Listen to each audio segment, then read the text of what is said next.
kita akan belajar mengenai jam.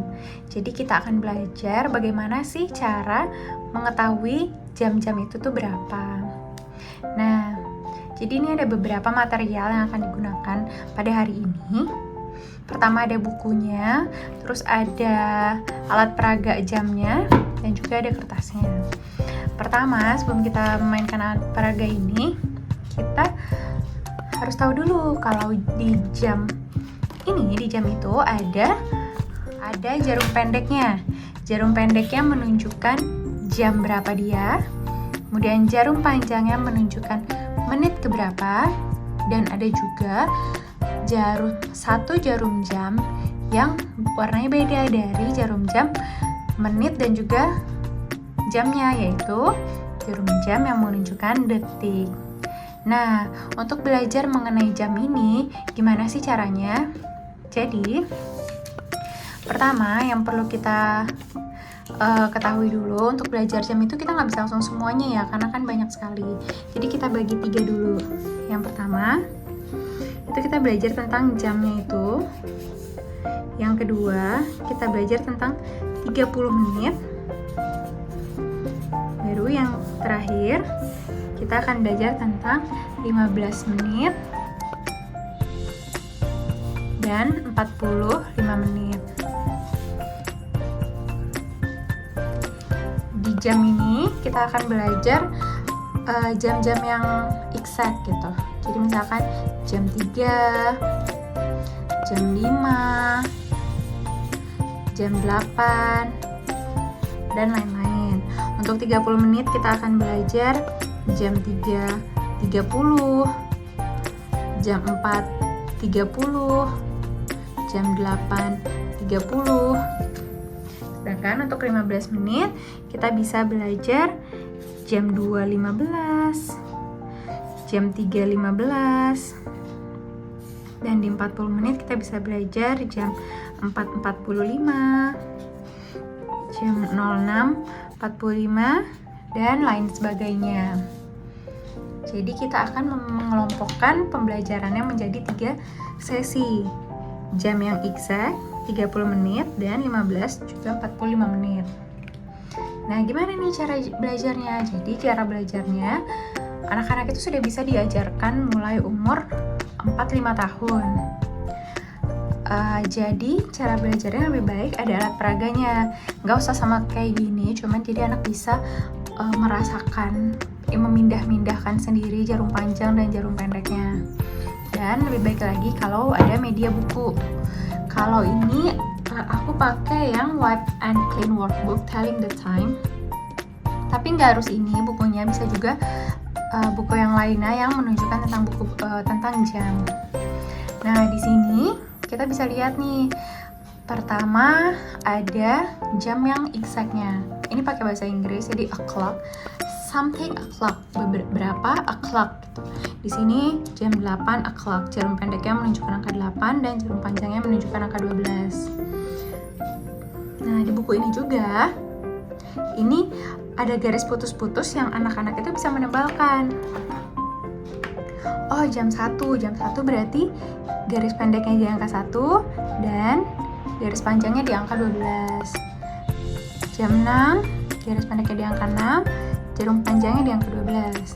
Jam 12, jarum pendeknya di angka 12 dan jarum panjangnya juga di angka 12. Kayak gitu. Dan di sini anak perlu latihan dan tidak perlu kita paksa untuk buru-buru. Latihan. Nah, di sini pun ada my daily routine. Jadi kalau nggak ada buku ini nggak apa-apa. Jadi kita tulis di buku atau di kertas bangun jam berapa. Nah, kalau di buku ini dicontohkan I wake up at. Nah, jadi anak I wake up at. Nanti dia akan nulis ini 7 o'clock. Dan seterusnya. Jadi dengan repetisi ini diharapkan anak-anak bisa semakin kuat ingatannya tentang bagaimana mengerti jam tersebut.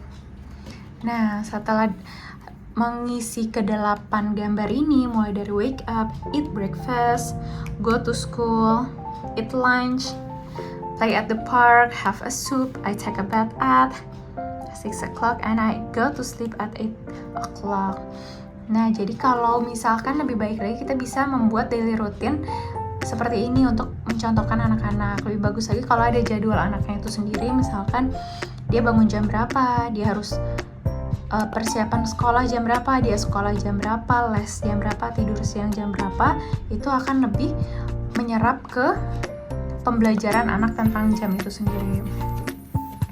Nah, setelah anak mengulang-ulang tentang jam ini, bisa kita lihatkan terus setiap, wah sudah jam 7, sudah saatnya pergi sekolah. Seperti itu kita ulang terus setiap hari, misalnya selama 1 minggu, baru ketika anak sudah yakin dengan jamnya, kita pindah ke half past. Half past itu adalah 30 menit. 30 menit yang tadi ini. Nah, jadi kita mulai ajarkan kalau dia sudah oke di jam yang exactnya, dia pindah ke yang jam 30 menitnya. Jadi misalkan ini jam 1:30, terus jam 3:30, jam 6:30 malam, dan 10:30 malam.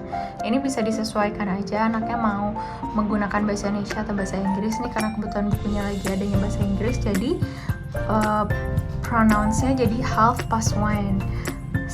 Setengah sudah lebih dari jam 1, jadi 1:30. Bisa juga ditulis biar anak semakin mengerti 1:30 itu tuh berapa sih. Jadi kalau di angkanya ada 01, 30, 1:30. Nah, setelah itu sama seperti belajar jam tadi, kita pun tetap harus melakukan repetisi, latihan. Jadi anak menebalkan 11:30. Jadi jam 11:30, anak menebalkan, oh 11:30 itu ternyata dia tidak pas di 11 ya, dia di antara 11 dan 12, lalu jarum panjangnya di angka 6. Kalau tadi di jam yang pastinya jarum panjangnya di angka 12, kalau di 30 menit berarti jamnya di angka 6. Kayak gitu. Nah, terus setelah itu kita repetisi lagi, kita latihan lagi. 1:30. 1:30 gimana? Nah, nanti anaknya mencoba belajar 1:30. Nah, dia coba isi semuanya.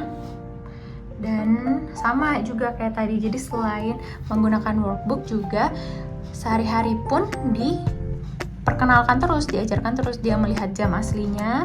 Misalkan dia masuk sekolah 7:30, oh iya berarti 7:30 itu 7:30, 7:30 gitu.